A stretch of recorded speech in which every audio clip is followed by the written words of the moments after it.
Shamaya, you did it. STL Music. Is that good? Welcome back to the show. So listen up, we back in the game. Sweet the league, we got the flame. Wanna get it to the fullest every single day. We wake up, get it in every way. Rifling it two on the global inspiration. Talk this sports and top news, no hesitation. Sweet the league is back. We always coming back, that's a fact. Wanna tell them that STL Music, mama, we did it, where we at? Coach Jill in the house with the flow so tight. Every girl, Purple rock stats, we unite. Yeah, the best show, Monday through Friday. If this ain't different, they lying. We got the energy. When I say sweep, you say the league. Sweep the league, sweep the league, sweep the league, sweep the league. San Antonio, let's go. Sweep the league. Sweep the league. Sweep the league. San Antonio, let's go. Hey, it's Rain Fernandez, and you're watching Sweep the League. Be sure to follow me on Instagram, Twitter, and TikTok, and Facebook at Rain Fernandez, Rayne Fernandez. Hi, it's Sherilyn, and you're watching Sweep the League TV. Follow me on Instagram at official Sherilyn for more content.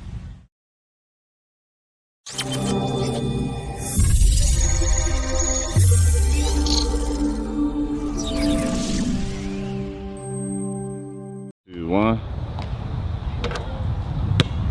Well, as you guys can tell, Derek Gervin doesn't miss anything. If you don't want to miss anything as well, go to YouTube. Search at Sweep the League TV. Be a subscriber today.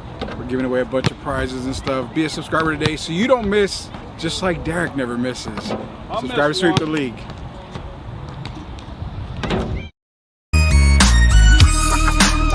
Hey, this is George Iceman Gervin, and you're listening to Sweep the League Radio.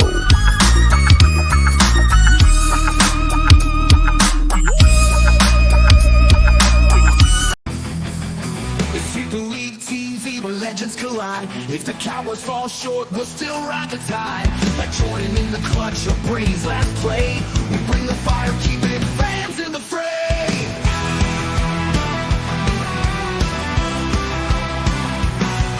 Coach Gio and Rudy calling the shots, with Derek Gervin straight Hall of Fame thoughts. So hit that subscribe, don't sit on the bench. Get in the game, every highlight's intense.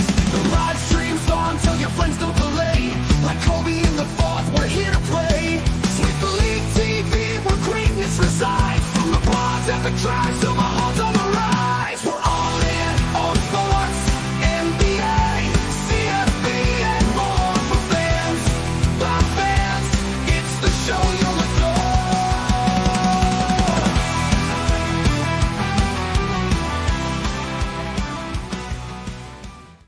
Hey, what is up, everybody? Welcome to Sweep the League. We're back, and yeah, you can see a poster board behind me. That's weird, man. No, it's not weird. Actually, I'm getting ready to do some photography, so I have to set up a little thing behind me. So don't worry about the poster board. Nothing, no secrets or anything in the background. For those of y'all that may be wondering, it is a Thursday Throwdown edition of Sweep the League. It's going to be myself. It's going to be the Hall of Famer Derek Gervin.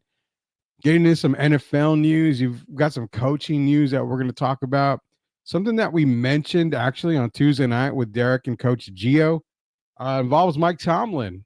News is coming out. I will say you kind of heard it here first from us, and then everything started coming out today from what we talked about. We're going to get into that. Also, we've got another caught off guard moment. We'll see if we can catch Derek a little off guard on that as well. A lot to get into tonight. Going over again, Texas Longhorns and Ohio State tomorrow. Got a big NFL weekend, so let's not waste any time here. Let's bring him in, the Hall of Famer himself, Derek Gervin. Mr. Gervin, how are you doing, man? I'm good, man. How are you? I'm good. Fresh off of a win from my daughter, Joanne, and her team. So that was a good game. She actually she let loose her inner Bruce Bowen and Dennis Rodman defense mentality and caused havoc. So yeah, she's working on her jump shot right now. But yeah, definitely a good night for my daughter and her first. One step at a time. Congratulations, young. Appreciate it, man. We've got a game going on tonight, Derek. And as of last I checked, there was 10 on. Yeah, third quarter, 10 all. Notre Dame, Penn State right now. Very good game. Winner moves on to the national championship game. So I think it's going to be a close one as we speak. You still feel good about your Irish going into the last quarter? Yes, I still feel that they'll come out. It might be on the last possession, but yeah, Notre Dame wins tonight. Yeah, and I took Penn State, so we're gonna see what happens there. Tomorrow night's the big one. Tomorrow night's Ohio State, Texas. I don't think you're gonna change your pick. I'm not changing my pick. I'm sticking with the Longhorns. You're sticking with the Buckeyes still? Well, Rudy, I was going to call you earlier. I thought about it. I was as close as a person could get to changing their pick. Yeah. And I started, you and I both picked Texas to win the championship, so I kind of hate to go against that. But going on the last several weeks, I just don't think they'll be able to keep up with Ohio State. Should be a good game, but yeah, I think Ohio State's going to nudge them out. Man, and I hate to say that because I live in Texas. Well, there's two reasons why you hate to say that. One, because you live in Texas now, but also you're a Michigan man. I mean, that's the main one because I'm a Michigan guy for life. So to even have to pick Ohio State the year after we win a championship is not a good feeling. So we'll see what happens. I can't guarantee. I'm not saying they're going to win the championship yet, though. I think Notre Dame's going to have something to say about that. Yeah, it's a good Final Four. I'm not going to lie. As it shows tonight, end of the third quarter, 10-10. It's all tied up, Penn State, Notre Dame.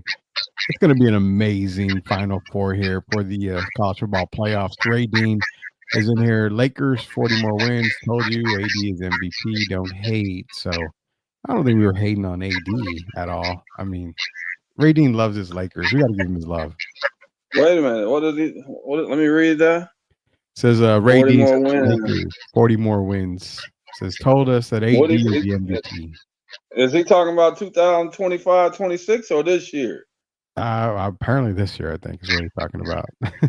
40 more wins. There's only 40-some games left. Yeah. Well, I mean, a Laker fan is going to Laker fan. Yeah, Lakers fan is going to Laker, man. We don't hate Ray D. We love everybody here, man. There's no doubt about that.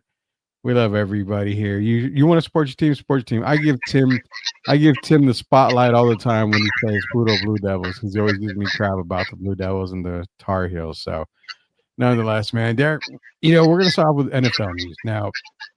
We did see. He's fixing it now. 55 total. His bad. So he says they're going to win 55 total games. So that's his call right there.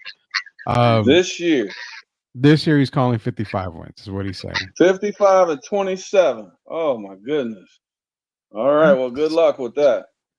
We'll see. And Tim's saying, yeah, it's this year. But one thing we talked about was Mike Tomlin on Tuesday night. You, Gio, myself talked about the possibility of Mike Tomlin not being the Steelers coach after this season. Why? No quarterback is signed. Najee Harris is an unrestricted free agent. Jalen Warren's a restricted free agent. The receiving core, pretty terrible. Lo and behold, we said, you know what? Mike just needs to leave. He needs to walk away. This is probably going to be his last year to do anything with Pittsburgh. Well, everything on the news today about Tomlin is teams are asking if they can trade for him. I mean, you have some Jacksonville Jaguar fans saying that they'd give up the 5th pick for Mike Tomlin in this year's draft. So it's weird how we talk about it Tuesday. Media starts coming out with it today. And not only media, but First Take, take Mike Tomlin. You're asking me, should Mike Tomlin entertain leaving the Steelers? Yes. For the Bears? Sure, if you're Mike Tomlin. Right. Because you haven't got me a quarterback. Now, do I think that the Steelers should entertain trading Mike Tomlin? I've seen that obviously had in the conversations. I think it's the dumbest thing I've heard in the NFL this season, that the Steelers should entertain moving on from Mike Tomlin. If we had to look at the last, let's call it the 6 or 8 years of Mike Tomlin's run with the Steelers, really ever since Ben got old and they have had to figure out the quarterback position. Have they exceeded expectations in Pittsburgh? Realistic ones. I know the ultimate goal is Super Bowl. Have they exceeded expectations? I believe so. Why? Because they didn't had a quarterback. No, but why have they exceeded them? Because of Mike Tomlin. We'd always say you don't count out a Mike Tomlin team. He always has winning seasons. Have they fallen short of the ultimate goal? Yes. Yeah. Why? Because they don't have a quarterback. Bang. And it's kind of what we said. I mean, Tomlin has exceeded expectations. The teams that he's had after Ben, they're not Super Bowl winning teams, but they're get it done and into the playoff teams. They're above 500, but no quarterback to get him to the promised land. That will never change, man. Man, I love Dan because he used to play for the Detroit Lions, but some of the stuff Dan says I don't take very serious. Mike, I won't even say he's overachieved. What is the tradition in Pittsburgh? They used to win in Super Bowls. Yeah. So getting to the playoffs every year, I mean, that's really not overachieving in my mind. And if I remember correctly, they're currently on a 4-game losing streak. So, I mean, what are people talking about how he's raised the team and done this and done that? Russell Wilson is not a bad quarterback. He also has Justin Fields. So that's not an excuse. They're not losing just because of their quarterback. They're losing because you got a guy, George Pickens, who's more into the media than actually playing. And then when he's playing, he's dropping passes. You got a lot of missed assignments defensively, missed assignments offensively. So it's not just Mike Tomlin, but, I mean, come on. No one was really expecting a lot from the Steelers this year. And right now, they're proving what everyone expected. They're on a 4-game losing streak. Yeah. Yeah, that's true. I mean, it's kind of crazy because they always win. You know, they're always going to win. And that's a Pittsburgh Steelers type of thing. They're always winning. But can they win any more? The question. I mean, legit question. Has Mike done all that he can for Pittsburgh? It's time for a change. Mike Tomlin's a really good coach. I don't think the Bears will take Mike Tomlin because right now it sounds like they're interested. We already know they're interested in Mike Vrabel. And now hasn't Pete Carroll's name come up? Yeah. So I think that they would entertain Pete Carroll before they would entertain Mike Tomlin at this point in their careers. I know Pete took off a year or whatever to rejuvenate himself, and now he's ready to get back into the coaching. But I think he has something in common with the Bears that Mike Tomlin has never had, and that's a quarterback from USC. Yeah. A school he's very familiar with. And I think that right there alone gives him the upper hand over Tomlin or Mike Vrabel when you talk about going to that particular team. Oh, God, man. It's tough. I'm not going to lie. It's tough because I really think Tomlin I think he's done all he can in Pittsburgh. And, you know, if he goes to the Bears, then can he win with the Bears? I mean, Caleb Williams is not exactly the best quarterback there. He doesn't make a whole lot of sense for the Bears, but is it worth Mike Tomlin's time going to a rebuild in the quarterback position? I guess is the question. Right now, Caleb is probably rated over Russell and Justin Fields. Probably. So whatever happens with him, I wish him well because he's had a very good career. I won't say great career at Pittsburgh, but he's had a very good year, made the playoffs every year. But as you know, it's all about getting to the big game and winning the big game. And Pittsburgh hasn't done that in quite a while. So if they were to move on from him, I mean, it wouldn't be a total shock for me. I got you. I'm getting some information back that I'm getting some feedback on YouTube that my mic sounds a little weird. I apologize. That's not really, really bad, but I'm trying to fix it as we go here. So I would say give me a couple of seconds here. I'll hopefully get it fixed on the commercial break. But it's where other places could Tomlin go if you had to pick places? Well, Tom Brady look like he's taking over with the Raiders. As you see, they had fired Antonio Pierce, and now they fired the general manager. So there's several teams out there. I mean, you got Jacksonville, you got many teams. The Saints. It's just which organization thinks he fits best. But first of all, is he going to even leave Pittsburgh? I don't want to get too far ahead of myself. We got to see what happens in this game this weekend, because I have to say it, a lot of people believe in the Ravens a lot more than I do. I always feel the Ravens are beatable, especially when it comes to playoffs. So we'll see what happens. Yeah, we're gonna see what happens. Do you give the Steelers any chance this weekend? Yeah, I give them a really good chance. For one reason, styles make games. And they seem to play against the Ravens quite well. I know 3 weeks ago they lost 31-17, but even in that game they had opportunities. So it's just a matter of capitalizing on their opportunities. And Russ is going to have to use his legs some and be ready to do that. And sometimes he's going to have to move his legs and get outside the pocket and get the ball downfield. But the key to me is attacking the Ravens on first and second down. That's Pittsburgh, really, as we know, is not a great first down team. And you don't want to be a team that's trying to do things on 3rd and 8, 3rd and 12, and those kind of things. So you kind of got to hit the Raiders in the mouth early. And I think that's going to be the Steelers' game plan. And, hey, it's worked for them before, so we'll see what happens. I'm not sold on the Ravens. Isn't Lamar 6-6 in the playoffs? Yeah, he is. Well, so we'll see what happens. It's not like I don't know why people are building up the Ravens like they're invincible. Not the Ravens I've been watching. I think we've been saying that pretty much all year. It's hard for us to believe that the Ravens are that team right now. So we'll see what happens this weekend. Right now it's 17-10. The Fighting Irish on top of Penn State, and Derek looking very, very good right now when it comes to Penn State and Notre Dame. So we'll see how that ends up. After this next turnover, then I'll feel a little better when it's 23-10. 23-10. Let's see if this fixes something. Yeah, then they kick the extra point. Maybe today even the extra points aren't guaranteed with these young guys. So we'll take 23 and we'll see what happens after that.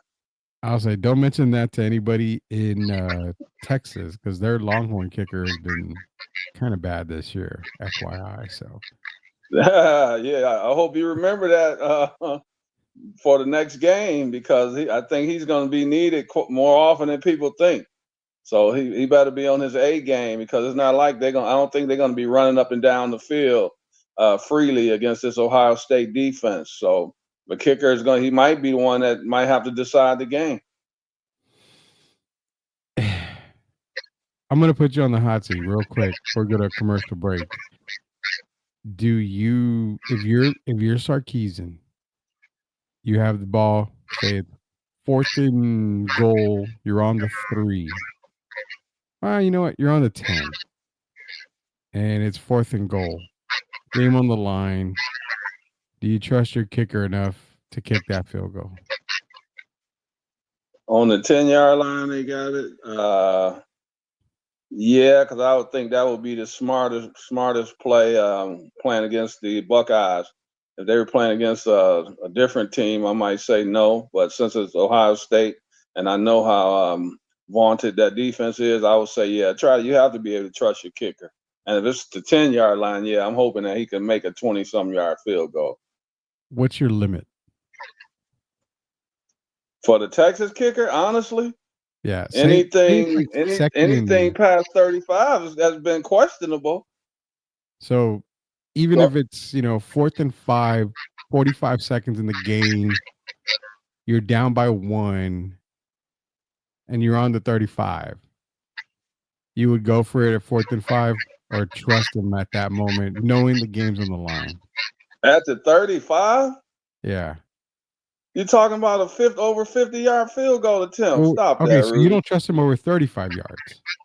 No, over 35 yards. Okay. Counting where they spot the ball. Exactly. No. Okay, I thought you meant on the 35. No, I mean, no, I mean 35-yard field goal. Anything outside of 35-yard field goal. So we're gonna place the ball at the 20. Game on the line. 4th and 5.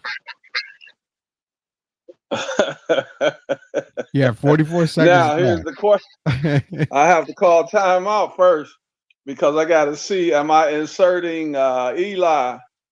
Am I bringing Arch in the game instead of Quinn? I think in certain situations, like when you need your legs that option of using your legs, I think you need Arch Manning in the game. And this might come down to one of those type games like when we saw the first time they played Georgia when they inserted Arch and benched Ewers. So we'll see what happens. But if it's anywhere back that area, I got to go for the first down. I'll have to be like Dan Campbell or my man from Brigham Young. I respect you a whole lot, man, because I would do that too. I definitely would do that. There's no way I would probably have him kick it that far. But the struggles they have, I'm sorry. I definitely would not let him kick it like that. So we'll see what happens. We're going to take a quick commercial break on the way back. We've got more NFL talk. Aaron Glenn basically declined an interview with the Patriots. He's a Lions defensive coordinator. I pegged him to go to the Saints. I think he's ready to go to the Saints. But Ben Johnson doesn't really sound like he wants to be a head coach right now, Derek. And people are kind of getting on his back over it. I actually agree with him. We're going to have to talk about that on the way back, man. Okay. We'll talk about it on the way back from commercial break here. Hall of Famer Derek Gerr and Rudy Campos Jr. Sweep the League. We'll be back.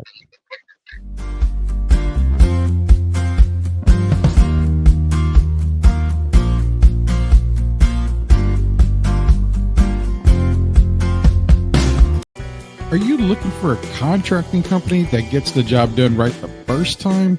Look no further than MCS General Contracting. MCS specializes in top quality concrete work, including patios, driveways, foundations, and swimming pools. The team of experts are dedicated to delivering exceptional results and unparalleled customer satisfaction. At MCS General Contracting, they're not just hardworking, they're local. Based in San Antonio, they are committed to building relationships and trust within the community. That's why MCS guarantees your satisfaction. They pride themselves on getting the job done right the first time, every time. So why wait? Contract MCS General Contracting today to schedule your project and experience the difference for yourself. MCS General Contracting. Building a better San Antonio, one project at a time. Proud sponsors of Sweep the League. Wimby breaks NBA record, man. He ain't done yet. This guy is from out of this world. He's gotta be an alien. What is going on? Oh my goodness, this guy is really gonna be special. Ain't nothing to it. Wimby still lit. Wimby still lit. Wimby still lit. Hit the fast lane, took the stairs, real pain, no fear. We steady making it clear. I'm the captain, nice to meet you, but I make chess moves, no snooze. Bless you, we turning the impossible to possible. Doing what we do, call me Wemby alien, flow too quick. You can't see me, just saying. The only thing that is your season, come see me, trust. You are watching Sweep the League TV. Make sure you subscribe and catch our new videos. Sweep the League TV with Rudy, Derek, and Coach Gia. Let's get back to the live show. You are watching the best in the business.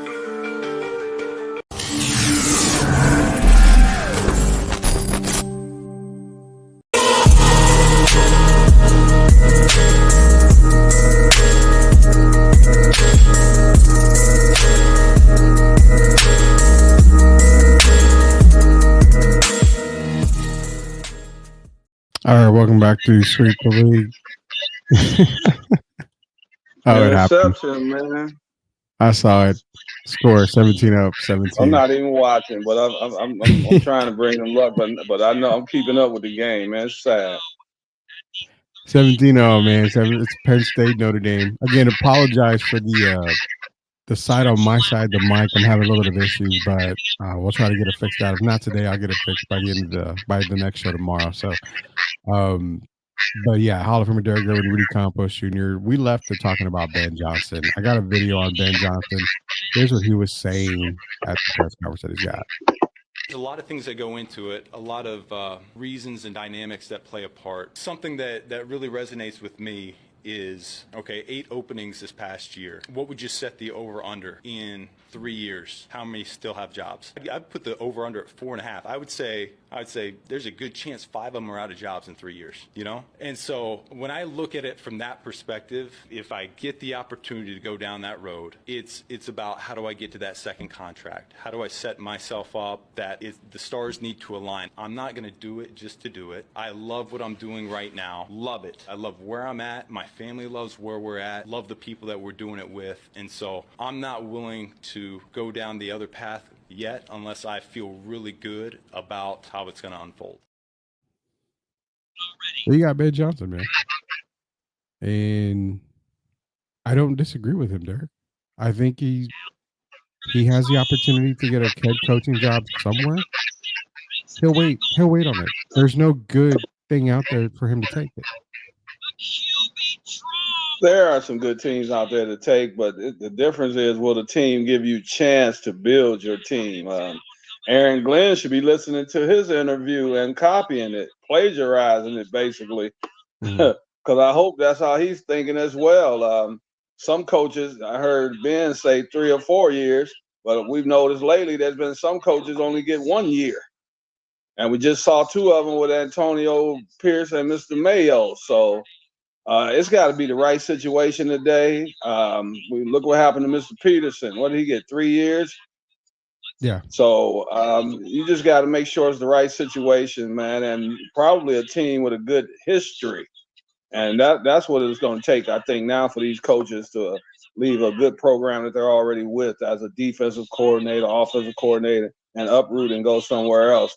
And have to send their family, uproot their family as well for a situation that you know is going to be a failure a couple years down the road. Yeah. You know, it's crazy, man. It's crazy. And again, really quick, guys, for those that are joining in, JD White's in here. Sounds a little muffled. My mic, like I said, I'll get to work on it as soon as I can here. Apologize for that part, but man, you sound like Shaq. Big deal. Well, I don't want to sound like Shaq too much. I mean, I'd like to have Shaq's money, but I don't want to sound like Shaq too much. Is it because like I'm talking dark or talking loud? Like, how does it sound? It was a little muffled, but I hear you clearly now more so than I did about 15 minutes ago. So maybe hopefully the people on YouTube can hear you better as well. Yeah, maybe I fixed it. But, you know, the thing with Ben Johnson is this. The coaching, and I know actually JD is perfect right here. He brought it up to me earlier. If Ben Johnson keeps passing up opportunities, they're going to quit calling him. And I kind of pushed back on that because Ben Johnson last year and this year, he's a hot commodity. But Ben is also at the point of he's in a very successful position right now with Detroit. He's going to have the opportunity to maybe win a Super Bowl this year with Detroit. I still feel that if they won the Super Bowl, he may stick around in Detroit because you're talking about the Jets, you're talking about the Bears, the Jaguars, the Raiders, the Patriots. Those 5 jobs are out there, but none of those jobs really, like, they don't, to me, they're not sexy enough for me to take them. I like where I'm at in Detroit right now. Now I'll be honest, if the Cowboy job comes up, I'm thinking about it. Because what do I have there, Derek? I have a guarantee that I'm going to get multiple years to try to work my magic in Dallas. You can't fire Mike McCarthy. That proves to me I've got enough job security in Dallas. These other places, I don't feel good about job security. So I get what he's talking about. I like the Patriots, but I don't. If Robert Kraft wasn't the owner, he's kind of him and Jerry and got their issues. But as far as a team, I would be interested because of Drake May, and that alone would have me interested. But I wouldn't want to jump out there and take a job that where it's going to backfire on me. You go out there and you coach, you lose a year or two, even though they haven't given you any weapons to win with.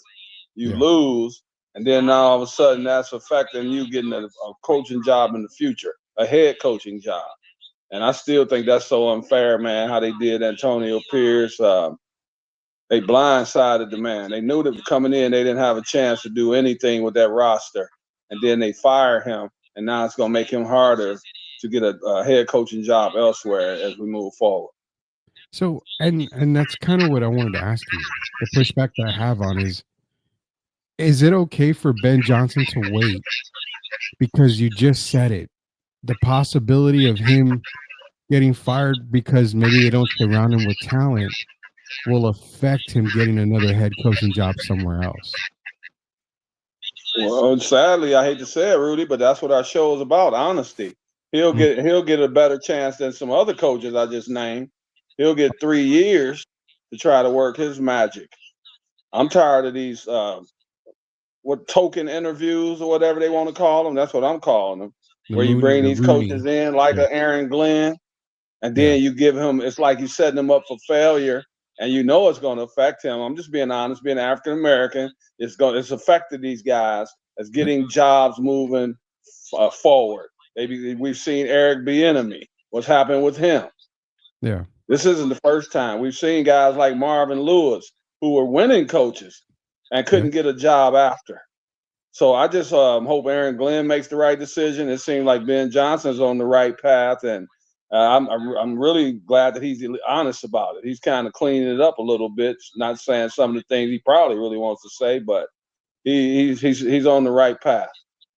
Yeah, he really is. And to be honest, like I said before, Aaron Glenn, I really feel is going to be the Saints head coach. I mean, it makes a lot of sense for him to go to New Orleans. You know, I think he would do wonders in New Orleans. So I fully expect him to take that New Orleans job for Aaron Glenn. But yeah, Ben Johnson, we're going to see what happens with Ben Johnson. Quick note here, Derek. I'm going to play this video and we'll get a quick reaction on it here. We've got some breaking news out of college football where Georgia quarterback Carson Beck is entering the transfer portal. That has been confirmed from our Matt Zenitz. Beck has spent the past 5 years in Athens serving as the Bulldogs starting quarterback in each of the past 2 seasons. Now this year he threw for 28 touchdowns and an SEC leading 12 interceptions before eventually losing to Notre Dame in the Sugar Bowl. Now had Beck decided to enter the draft, he was considered the number 5 quarterback according to the CBS Sports prospect rankings. So Carson Beck does enter the transfer portal. Now, the 3 teams that are on the list that supposedly are the favorites, Texas Tech, Miami, and Ohio State. Miami being the number 1. I still feel if Quinn Ewers enters the transfer portal, which I fully expect to happen, I still feel he goes to Ohio State. I can see Carson Beck going to Miami, but I kind of posted on social media, if you're one of these top quarterbacks, you don't want to go visit, North Carolina and see what Bill's got to offer, because I think he's got a little bit of experience getting some good quarterbacks into the league and probably has a little bit more pull than Ryan Day or whoever's going to be anywhere else. What do you think, man? I think Carson needs to call Bill and see what's up. It's good from a publicity point and, the name, image, likeness and all that. But the bottom line is wherever Carson Beck goes, he's already had basically 5 years of experience, the last 2 with Georgia, and he's still in college. If they said he's going to be a top 5, number 5 quarterback, to me, if it's me, myself, speaking for myself, I'm taking that opportunity. Because, sometimes the grass is not greener on the other side, and he could have a worse year than he had this past year and then be off the draft board basically altogether, or definitely not in the first 3 or 4 rounds. So I hope he makes the right decision for himself. As I'm sure his family will be talking to him and the other people around him in his corner, but Even if he goes to North Carolina, he's only going to have one more year, and he would have to produce. Even if he went to Miami, which he's projected to go to Miami, I don't think he has a successful season in Miami. I mean, you're talking about a lot of their top guys are going to be gone. So, I mean, it depends on the recruiting class coming in and some of the players they have. Honestly, Carson Beck, he's better than Shador. I'm saying it now. I mean, I have him rated higher than Shador. So to me, they're putting Shador ahead of a lot of people. So that puts him in the top 4 for me. And you're right. It's going to be a 5th year, but I don't see him having a Bo Nix type of career. Bo Nix had success when he went to Oregon after being at Auburn. So he's not going to have that same path, which I guess I don't understand why he would transfer and either not return back to Georgia or just go pro. I can't answer that. I don't know. It's crazy. Well, you know why he's not returning to Georgia, because they've already told him that they have other plans for next year. Yeah. So even that alone, that doesn't raise your draft stock. So I don't know what's going through his head, but to have to leave a school after you were just one of the in the playoffs, one of the 12 teams, and at some point in the year, you guys were number 2 in the country, I believe, number 1 in the country. Yeah. And then you have to transfer over the summer, man. I don't get it, but I guess Carson would know better than you and I. Yeah, wishing the best of luck to Carson Beck out there, man. We'll see what happens with him. We're coming to the end of the show. It's going to be a quick show tonight. We're coming to the end of it. We're going to do our caught off guard, and who knows, we may still go the full hour because this is a caught off guard that I saved for you, and I really want to know what you think on this. Here we go.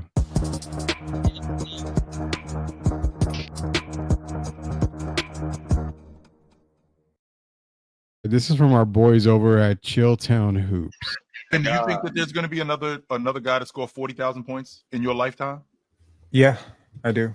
I think that they're going to allow players to come out of high school again. Well, first of all, like how LeBron did it is crazy because it required longevity. Like there's a checklist of things that you need to do this. Number 1, you need a super long career. Number 2, you need to sustain an incredibly long peak. Number 3, you need to be super durable. You can't be missing seasons, right? If you look at how many points Kawhi Leonard, seasons.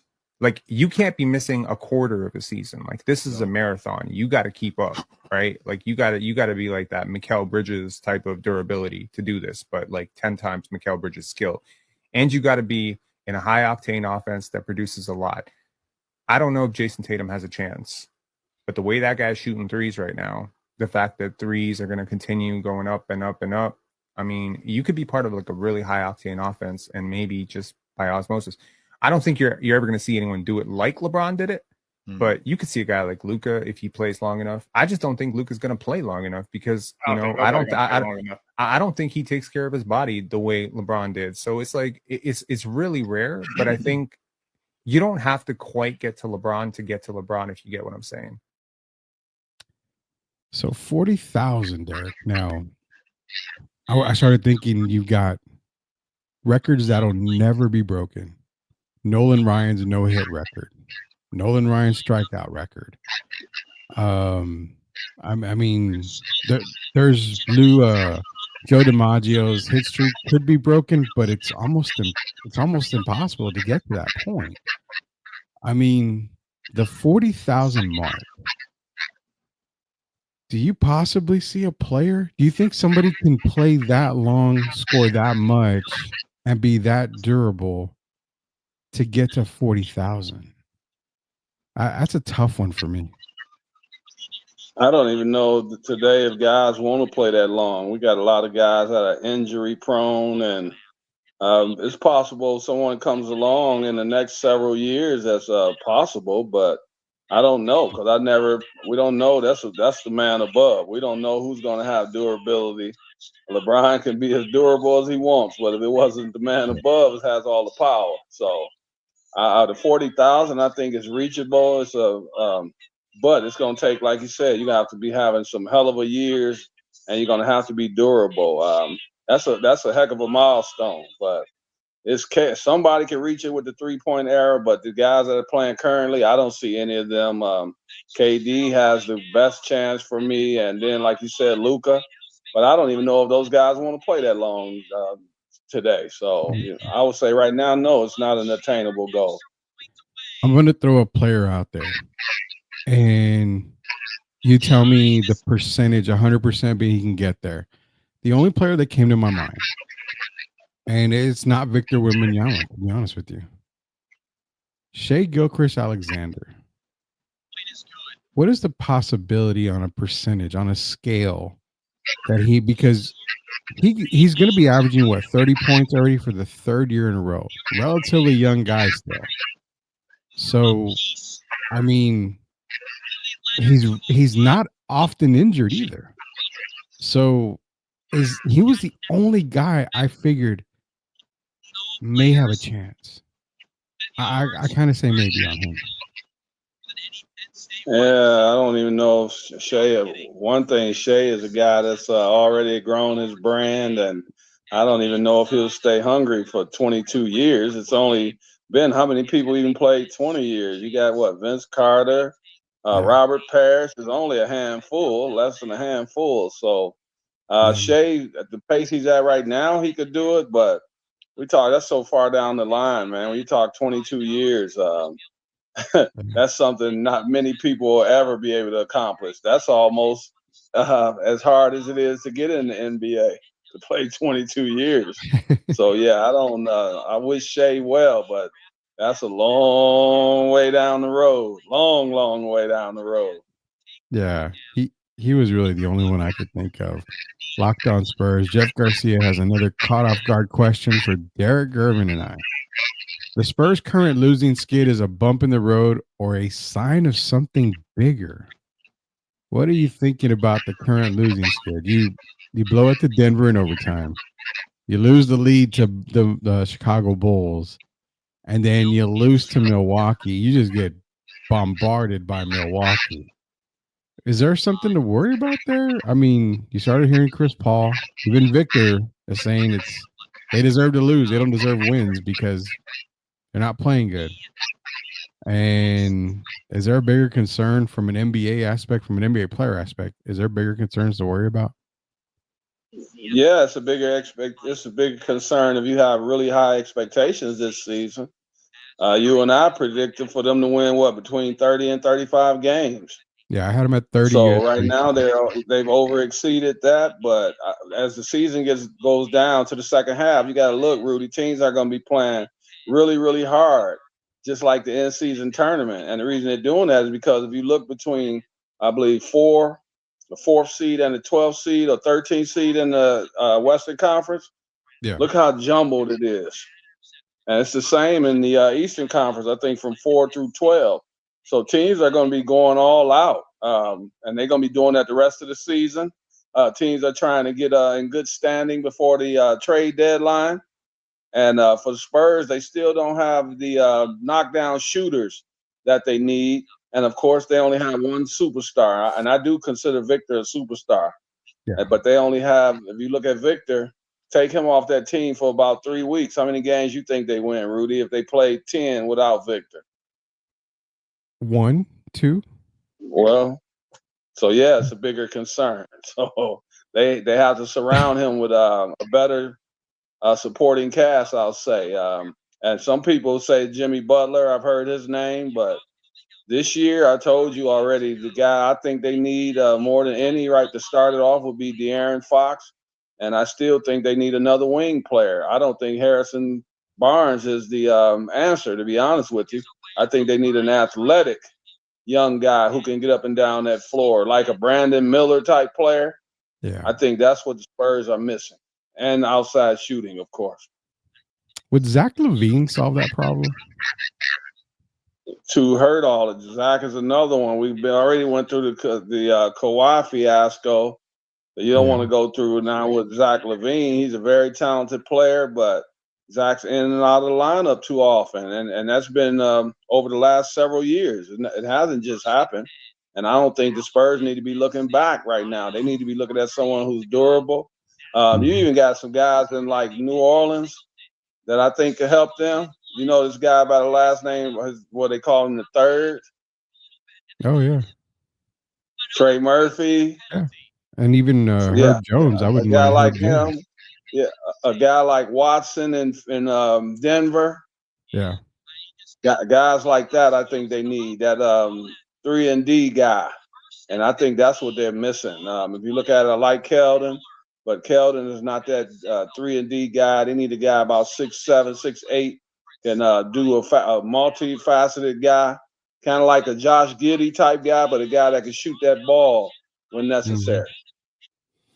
Man, I was a Josh Giddey fan. I kind of still am. The guy is a walking triple-double whenever he plays. I mean, not a huge triple-double, but he can definitely get triple-doubles left and right. Also, Jeff's back in here, and it's the S word. He's dropping the S word. I know you know it. Everybody knows it. It's been talked about a lot for the Spurs, but he's asking, are the Spurs soft? I know they don't have a killer instinct guy. That's for sure. But soft is such a word that I don't, I hate to walk into a locker room and call my team soft because I don't know how the response would be. But I'm going to let you handle it because you've been in those locker rooms. And I don't know if you've ever had a coach call y'all that, but I've been called soft one time and it pissed me off. So I'm going to let you handle that. An NFL coach got fired recently. Didn't he call his team soft? Yes, he did. Yes, he did. So, and then, Jeff Teague is calling Jason Tatum soft. Mm-hmm. So I don't know what soft really is. I don't think you have to be the bad boy Detroit Pistons to be a contender. I just think they need more. They don't have the type guys. I'm not a big fan, but a guy like Russell Westbrook is going. Well, they do have Castle, so it's just they building the roster. It's just continuing to build the roster and bringing in guys that can get up and down the floor. But I don't think they're soft. I don't think Castle's soft. I don't think Charles Bassey is soft. I don't think a lot. Devin Vassell, Keldon Johnson is certainly not soft. So I'm not going to call them soft. I'm just going to say they're not a team that we're accustomed to knocking people upside their head under the basket like a Draymond Green or something like that. But no, I don't think they're soft. I don't think you win this many games this early in the season if they were soft. Yeah. Hey, Jeff, if you're still in here, I want you to listen to this question that I'm going to talk to Derek about here because I saw this on social media actually. And I have nothing with the Holt family. I have no issues with them. I love all Spurs ownership because they've done a fantastic job with the Spurs. But I started to see some fans say that the possibility is it goes all the way up to the owners, the Holts, how they can't make the moves that they want to make, to get guys in. They're hiring the wrong GM, as in Brian Wright. They started to question everything, and they go all the way to the Holts. Now, is it fair to say this, Derek? When I look at it, I would point more at R.C. Buford than I would the Holts. R.C.'s been there. He's rebuilt teams before. And he's brought titles to San Antonio. He doesn't have the luxury of having Sam Presti with him. But if you're looking at ownership, is it more on the Holt or is it more on Buford that you would maybe hold, some accountability for? Or is there just nobody? Because I know Brian Wright has to go to a higher up to get some stuff done. So where is the accountability? Well, man, it's hard now with RC being in a different role. I actually talked to RC in, I believe it was October. Saw him at the Gervin Center. Mm-hmm. And I don't want to put it on him. I just think that you look at the roster, man, they had an overhaul. We lost, it's like a lot of teams have to basically rebuild. Yeah. And some just don't want to, they don't want to kind of admit it, but it's rebuilding time. And that's what I think the Spurs have been the last several years. And there's been a lot of miscommunication. If you look at it even now with Brian Wright, I haven't even met him yet. I'm sure I will. But you used to know what the end goal was. Yeah. And everyone was on the same page. And you don't really have that now. Now there's a lot of questions for the fans. In the past, the fans kind of knew what direction we were headed. You had Pop doing his interviews. RC would do his interviews. Now you're looking at a new regime. You got Brian Wright. You got the young guy, Mitch Johnson. So it's confusing all across the board. And I think that's the biggest issue. I don't want to blame RC because RC is a major part of where the Spurs are today as far as having those 5 championships. And I don't think he got old overnight. I just think it's a process that they're kind of rebuilding the management, I'll say. And so sometimes for the fans, that's confusing. And as you know, fans could get impatient. But I'm going to do like they said in Philly. I'm going to trust the process. And we got to still see what happens with Greg Popovich. Yeah, and I think this is the biggest part. You know, they feel like the GMs have whiffed on Lucas Simonik, obviously Josh Primo. You had the ability to get Alperen Sengun, Tyrese Halliburton, which I'm going to pump the brakes on Halliburton. I remember last year, I was like, I don't going into next year, I don't buy the Halliburton hype from last year. And he sure as hell hasn't shown anything this year. So I'm okay with them passing on Halliburton. Sengun, it happens, but that is the difficult part of a GM. I mean, you rely on your scouts, you rely on tape, you rely on, in-person interviews. It's so hard. It's a dice roll, man. It's playing a game, and what do you used to call it? Like the match game? You have all the cards laid out, and you're trying to match, pair of 2s, pair of 3s. It's so difficult to match a player with your team, and not only that, it's so difficult to match that player with what you're trying to accomplish. So I say you can blame the GM, that's fine, but be in their shoes. You got to go in their shoes and figure, could you do it? It's so damn hard. It is so damn hard to do that job, especially on draft night. It's so damn hard. Rudy, do you think people realize to win the championship, that means so many things have to go right? Yes. And that's not just on the court. That's in the upper management as well. And it trickles down. So it's not as easy as some people might think. Anyone can sit on the couch or whatever, like I'm doing right now, and think I'm a GM. And then there's reality, man. You got to look at the salary cap. There's a lot of different things that it entails. And I think sometimes people forget that because they want what they want. And right now, we have Victor. People want to see the Spurs win right now. And you do know the main reason they want to see the Spurs win right now, don't you? Well, a lot of them think Victor's going to leave. Well, there you go. Okay. So you already know. I didn't even have to say it. Thank you. Yeah. What I don't get is everybody figures, Victor's gone. He's gone. You sign him to a rookie contract. You have his rights after that for another 4 years. So, in essence, if he wants to sit out, he can sit out. But, okay, Jerk, I'm putting my GM hat on like we always do. If Victor Wembanyama comes to me and says, you're not winning. You're not putting players around me. I want to be gone. I want to be traded. I'll respect your wishes. Why? Because I can get a haul for Victor Wembanyama, and I can rebuild my damn roster with Victor Wembanyama and whatever I get in return. Would I do it? No. I make Victor happy for sure. But it's so funny because people think, well, we can just go get this guy, go get that guy. This guy fits perfect. Hey, man, in the world of NBA Live and NBA 2K video games, it don't always work that way. It don't work like that. You may think 2 players work together, and they don't. Scottie Pippen, Tony Kukoc didn't really work together. I mean, it doesn't work all the time. It really doesn't. Can I tell you 2 guys I think would have worked together with Wemby? Yeah. Well, you already know one is Stephon Castle. Yeah. The other one, I'm a big Chris Paul fan, but at this point in his career, I told you when they had the number 4 pick and the number 8 pick, the Spurs. Yeah. Who did I tell you my other pick would have been? You remember? Point guard. Oh, point guard. Rob Dillingham. Rob Dillingham.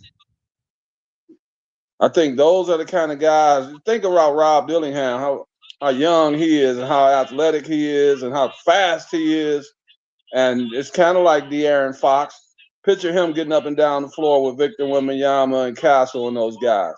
That'd be it makes the team better immediately. And I think Victor flourishes better in a fast-paced game. He's not the fastest man in the world, but he gets up and down the floor. And I think someone like that that can energize the team. That's why I'm excited about next year. I already told you before this year even started. I'm excited about next year because we might be having Mr. Fox. I don't even think we might be. De'Aaron Fox, San Antonio Spurs. That's true, man. It's so true. It is so true. The season will be a long season. I know they're at 18 wins, but I mean, 12 more wins in the season gets them to 30. How about with the team they have right now? How about even going to get a guy like Scotty Barnes or someone like that? I'd love it. I mean, I'd absolutely love it. I figured you could add another 5-6 more wins just by going to get a Jakob Poeltl play next to Victor. I mean, there's so many guys you could try to get. It's just a matter of can you know who Poeltl fits with, man? Poeltl fits with Miami Heat. That that's his type of game. Even with the Celtics, if Luke Cornett were not to be healthy, which I'm not gonna wish on anybody, but there's several teams Jakob could help. He could help the Spurs because once we got that inside presence, a guy who could defend the pick and roll. He can defend the pick and pop if necessary, and I wouldn't mind seeing him. People think he can't score. He actually can score as well if you need him to. His game is a little awkward, but very, very effective. And if we were to get him, I would be like, Zach Collins, we appreciate your time, but we'll see you next time. And hey, it'll be time to make a move. But I like Jakob Poeltl. I liked him from the beginning. I still do to this day. Oh yeah, I do too. I think him and Victor would be perfect together. Jay from YouTube is saying Victor's staying locked for 4 years. We'll get the max after that. Exactly. I mean, for fans that are worried about Victor leaving, the Spurs have minimum 8 years of Victor Wembanyama to get it right, and this is being year 2. You got. When are they going to listen? You and I both have been saying the summer of 2025 is when we're going to start to see everything come into play for the San Antonio Spurs. So, can you guys be just patient, just a little bit longer, a few more months? We'll see, man. But nonetheless, dude, we're going to end this show for tonight. We're going to be back tomorrow night. It's going to make our football playoff predictions. Longhorns. Hey, Rudy, are we going to win on the field goal? I'm looking at it now. I don't know if I want to. Yeah, you know what? We're going to end the show because I got to watch this live because I'm going to probably start biting my nails like I have any nails here. You took Notre Dame. I took Penn State. This is going to be down to the wire here. So tomorrow we'll get our playoff. I think I said that it could come down to a field goal. You did. You said it would be a field goal game. You did say it would be. Well, here we go. Okay. Oh my God. You know what? Tomorrow's playoff predictions for NFL. We'll also talk some more Texas, Ohio State, plus some more NBA. Appreciate everybody joining in the chat. Be sure to subscribe to our YouTube page, our Sweep the League TV. Be a subscriber today. So for Derek Gervin, Rudy Campos Jr., we'll see you later, Knuckleheads, and go Nittany Lions. Have a good night, everybody.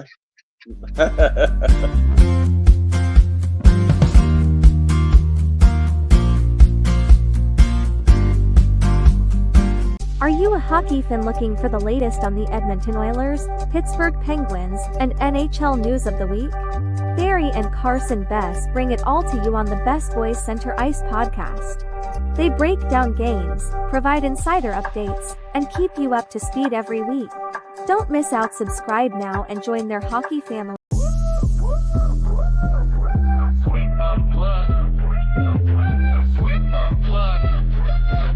Exclusive interviews with Rudy and the crew. Let's